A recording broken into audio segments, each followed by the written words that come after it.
Hello, my sexy muffins, and welcome back to another video. In this video, we are doing, you know, the good old monthly shedding of the uterine lining. For all my homies well, not homies, you are muffins. For all my sexy muffins that have been cursed by Eve and her apple eating butt, well, Lilith too, Eve and Lilith both for apple eating butts.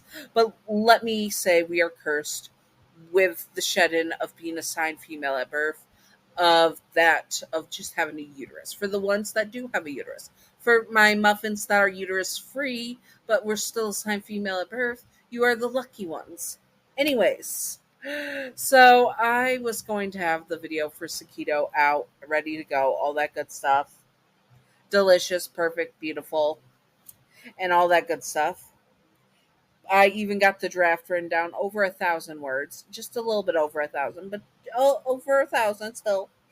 And then my uterus decided to say, "Guess what, biscuit? It is time for your curse." For those who do not know, I have irregular periods and a hostile biscuit uterus because first I would have when I first got my periods, I would have such heavy flow that for the first couple of days I couldn't go to school. So I would be out once a month going to school. And then in high school at some point I just stopped for 2 years and then I started having heavy flow again. And then as an adult I stopped for another 2 years and didn't have it. I thought it was gone for good. People honestly thought because of my PCOS and stuff that I was possibly going because I wasn't diagnosed with PCOS at the time, but that I was going through early menopause because I would also have hot flashes, but they weren't hot flashes. They just were very similar to hot flashes. So they thought that was what was going on, and all my hormone imbalance was all off. Figured out I had PCOS and all that, so the irregular periods wasn't a big deal. But let me tell you about my hostile uterus in the last few years. I've started to have my period again in the last 5, 6 years. And oh my God, is it the most hostile biscuit out there? It will go months without any period. And then suddenly the flow of the great flood comes out and destroys me.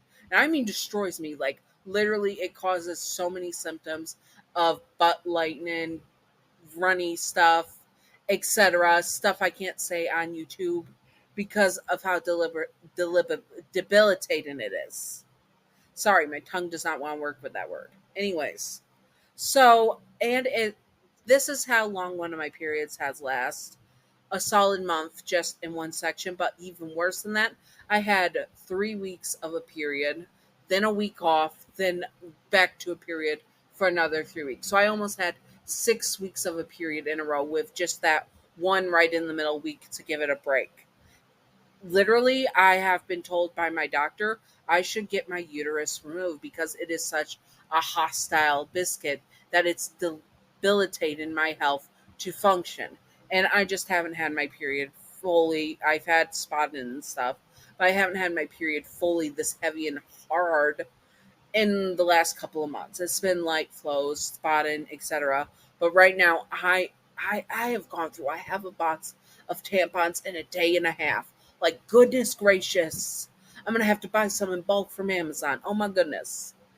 Anyways, so I for all my muffins, they, thems, he, hims, she, hers, whatevers that have a uterus, I feel you and I feel you. I feel you.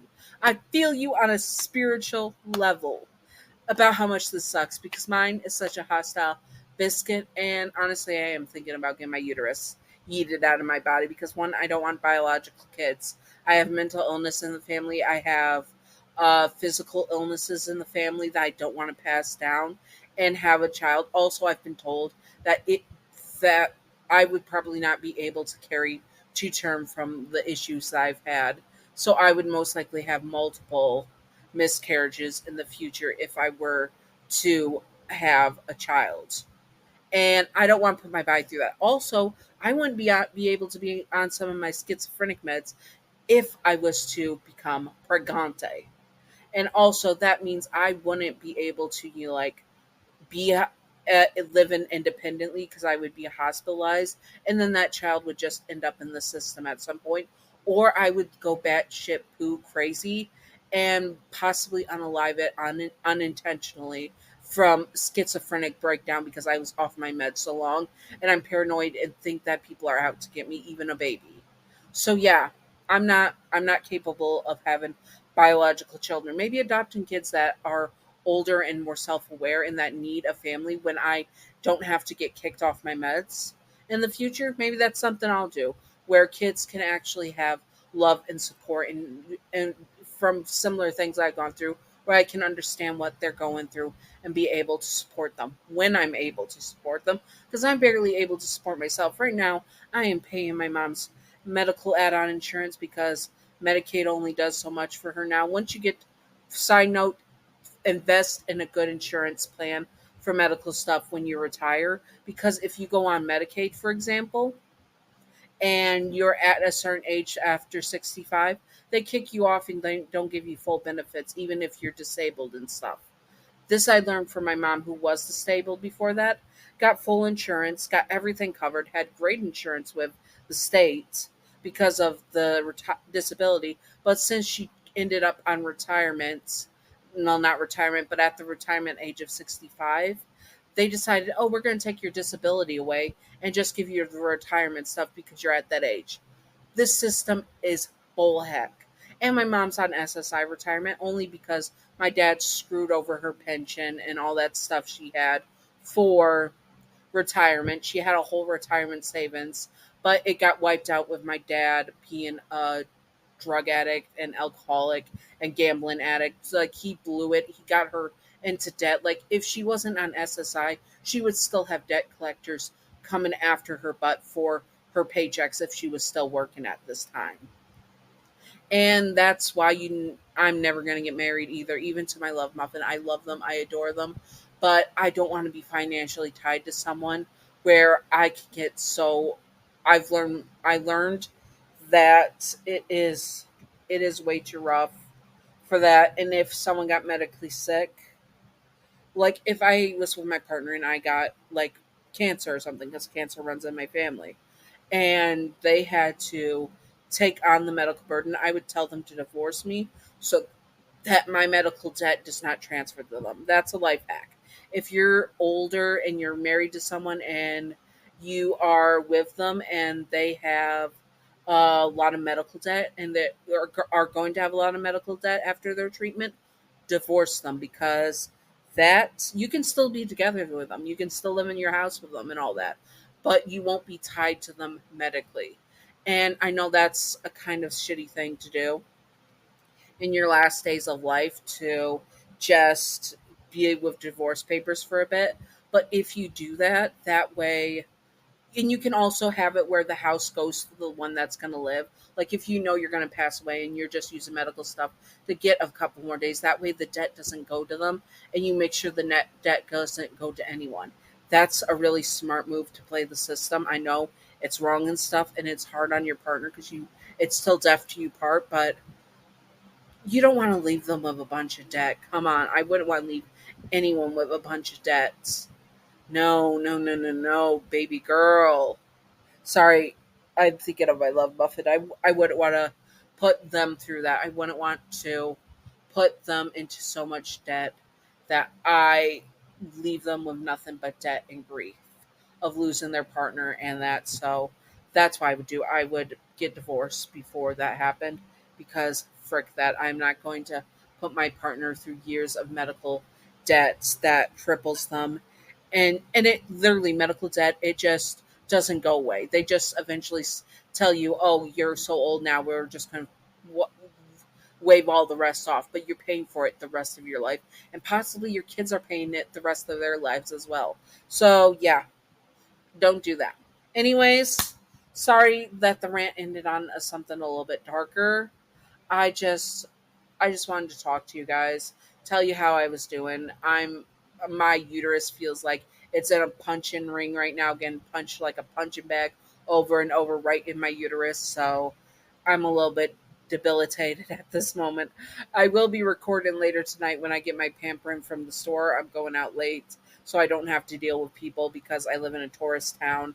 And the people come up from across the country, and we also have like people from the South America islands, like Jamaica and stuff, that come up to work the docks and stuff. So they end up being from. So there's people out of the country. There's people all across the country that come to this tourist destination town, and it just sucks. So, anyways, I hope that you all enjoyed this. And if you would like to hear more about my life and stuff, or more about my knowledge from my experience, because I'm almost a 30-year-old lady, tell me what you would like to hear, and I will do my best to do it. Also, if you have any questions, there is a Q&A video on August 25th. Comment your questions below, and I will do my best to add them and answer them in the August 25th Q&A. Anyways, stay sexy, all my sexy muffins. Bye bye. Secret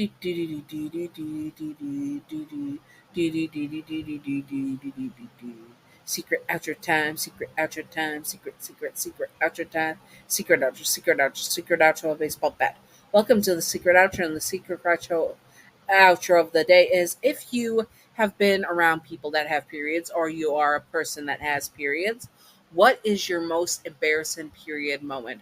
Mine was when I got my period for the first time.